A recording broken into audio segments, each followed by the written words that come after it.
Hello, everyone. Welcome back to another episode where we strip away the intimidating layers of the legal world to find the human stories underneath. I'm Mikey, your sweet, enchanting barrister, and I'm so happy to spend this time with you today. Before we dive into a story that feels like a cautionary tale for every kind-hearted friend out there, let me introduce the man who makes the complex feel simple. Your host for this session is Attorney JFM, your dedicated legal voice for making the law simple and justice accessible. Now, imagine signing a blank check for a friend, then discovering it's the reason you're facing jail time. That's the true story we're unpacking today. I'm Mikey, your sweet, enchanting barrister. Thank you, Mikey.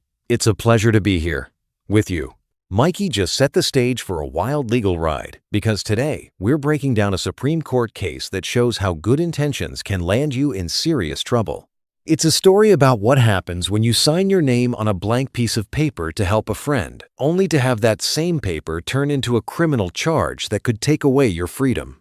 That sounds so heavy, attorney. I think many of us have been in that position where a friend or a business partner asks for a small favor. Just sign this. It's just a guarantee, they say.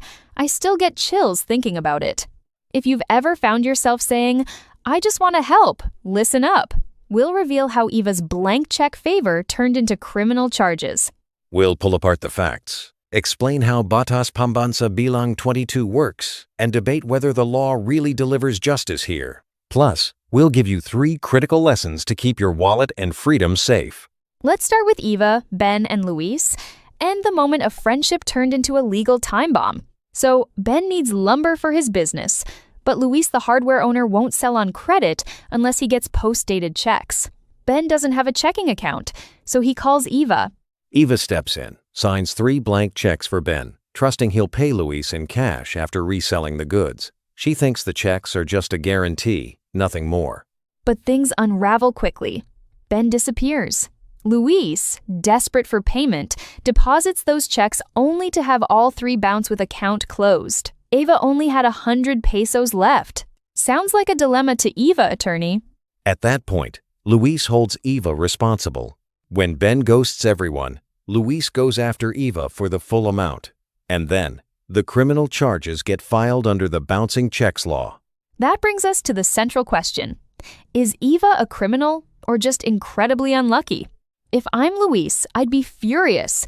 You give away 191,000 pesos in goods and get nothing. Shouldn't Eva, as the check signer, be fully responsible? That's what most folks would think. You're not alone. Both lower courts agreed with you. They said once you issue a check, you're liable if it bounces. The law doesn't care about your reasons or intentions. So why did the Supreme Court even get involved? Shouldn't it be game over for Eva? Well, here's where things get interesting. To send someone to jail, the prosecution has to prove every element, including that Eva knew she didn't have enough funds beyond a reasonable doubt. But attorney, with only 100 pesos in her account, that seems obvious. What protection did Eva still have? Well, Mikey, you see, the law says knowledge is only presumed if you get a formal written notice that your check bounced and fail to pay within 5 banking days. Without that paper trail, there's no automatic guilt.